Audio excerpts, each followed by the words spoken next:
Bien, claramente el lenguaje es vital para una buena comunicación. En este sentido, conversar con alguien que no nos entienda, aunque sea en el mismo idioma, es realmente frustrante al no haber claridad. ¿Y por qué no nos entendería si hablamos el mismo idioma? La brecha es la que se produce en el piso básico del lenguaje sobre el cual se conversará. Y justamente este es el tema para nuestro amigo José Robles. José, ¿cómo estás? Muy buenas noches. Buenas noches, Alejandra, nuevamente por acá.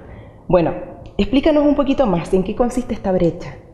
Mira, esta brecha uno detecta desde el punto de vista cuando uno conversa con otro, particularmente cuando uno da una charla, por ejemplo, que hemos conversado acá de idea de negocio o emprendimiento. Uno, a veces los técnicos cometemos el error de pensar que el otro entiende perfectamente lo que uno le quiere decir. Y de verdad a veces nos equivocamos. Y falta un paso previo que tiene que ver con equilibrar el lenguaje. ¿Y cuáles son los conceptos más comunes y que más cuestan también? Bueno, muchas veces uno dice, mira, en realidad lo que tú tienes que hacer es una política de precio. Y la gente debe pensar por dentro que es una política, que es un precio, o que es una industria, que es un mercado, que es un análisis de la industria. Y definitivamente uno empieza a hablar un lenguaje tal que la gente realmente llega un momento en que no te entiende. Y es una brecha muy importante, porque en definitiva cuando alguien postula un fondo concursable se enfrenta a un formulario que viene de un lenguaje técnico. Y muchas veces, digamos, la gente lo mira, lo lee, pero de verdad no lo comprende. José, ¿nos podrías dar un ejemplo para que quede más claro? Claro, por ejemplo, si yo digo, usted tiene que hacer un análisis de la competencia. Y la gente pregunta, ¿quién es mi competencia? ¿Quién compite conmigo? Por ejemplo, técnicamente hablando significa, yo estoy en la misma industria. Y dentro de esa industria, ¿quién ofrece el mismo servicio o producto en el mismo nicho que yo estoy compitiendo?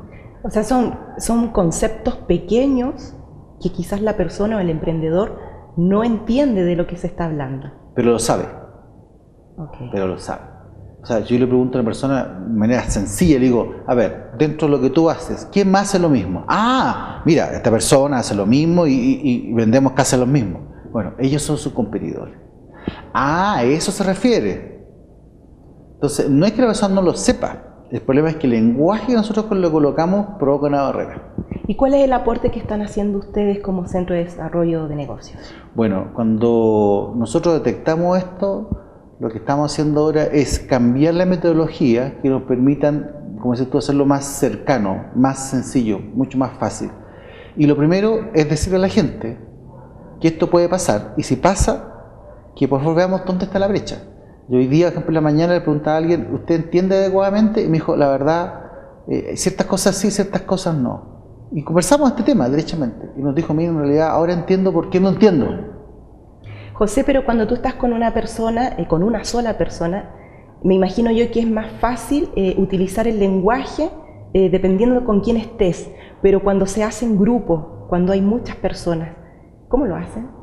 Bueno, ahí la metodología apropiada es trabajar con lo que se llama aprender haciendo, ¿ya? Que es muy cercana, ¿no es cierto?, a una universidad local. Cuando una persona hace algo, de 10 datos retiene 9. Cuando yo solamente escucho, de 10 datos retengo 3. Por lo tanto, la metodología a utilizar, en el caso nuestro como centro, es una metodología que permita y de alguna manera favorezca que la persona reconozca a través de ejercicios prácticos ese concepto y lo sea más cercano. ¿Y existen diferencias dependiendo de la edad de la persona, del sexo? Yo diría que sí, claro. Del estudio.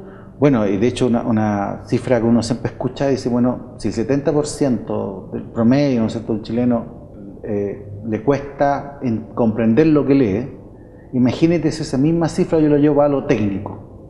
Entonces, yo diría que en general es bastante parejo.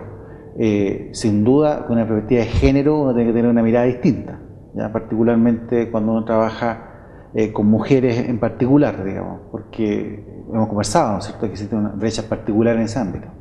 Bien, muchas gracias, José, que estés muy bien y que tengas un excelente fin de semana. Tú también, buenas noches. Buenas noches.